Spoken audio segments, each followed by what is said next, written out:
peu à peu, vous allez sentir l'espace comme quelque chose de vivant, c'est pas du vide, hein, ça répond.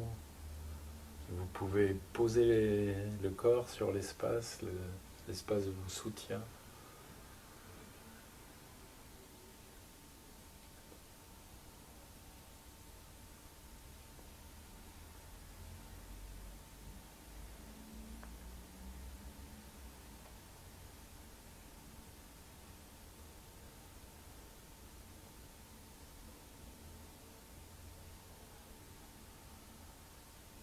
Quand vous pratiquez chez vous, c'est bien de pratiquer nu parce que la sensibilité cutanée va augmenter la perception de l'espace.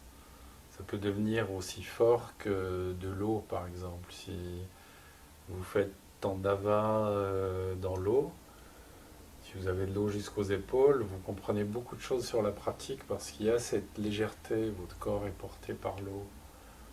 Ensuite, quand vous pratiquez à l'air, vous allez sentir l'air un peu avec la même force que si c'était de l'eau. De temps en temps, vous allez un peu plus vite pour voir si c'est fluide.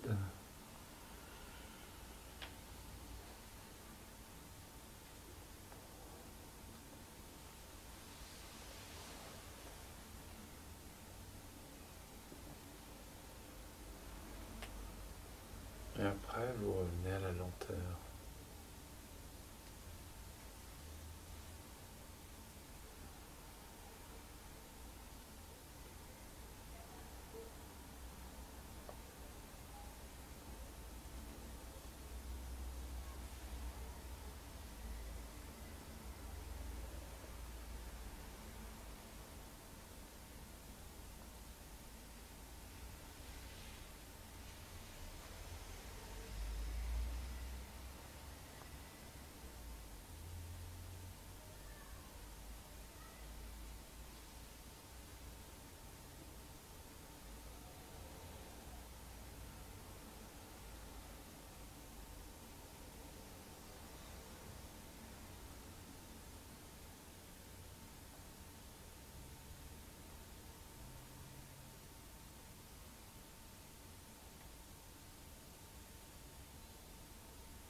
Quand il y a une partie du corps que vous sentez tendue, vous pouvez très bien l'effleurer en passant, ça va aider à la détente.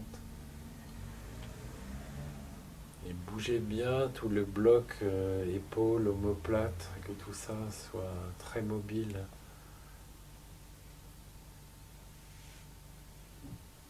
S'habituer à ce que les deux moitiés du corps puissent avoir des mouvements complètement différents. Une épaule peut faire quelque chose, l'autre épaule autre chose, les bras avec bien sûr, les mains.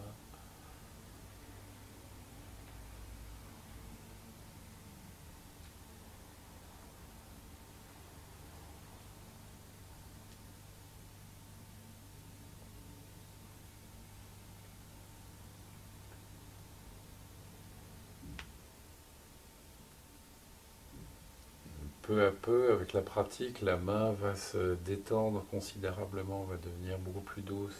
C'est très long parce que la main a une ossature compliquée, une musculature très forte. Mais vous verrez qu'après quelques années de pratique, votre main devient beaucoup plus souple, beaucoup plus douce. Et ça va changer votre manière de toucher les objets, de prendre.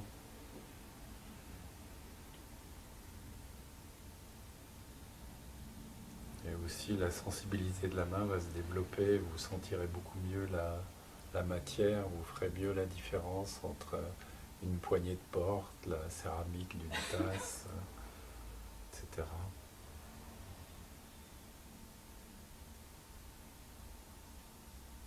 La colonne vertébrale est comme une corde très souple, elle ondule, elle accompagne le mouvement depuis le sacrum jusqu'en haut.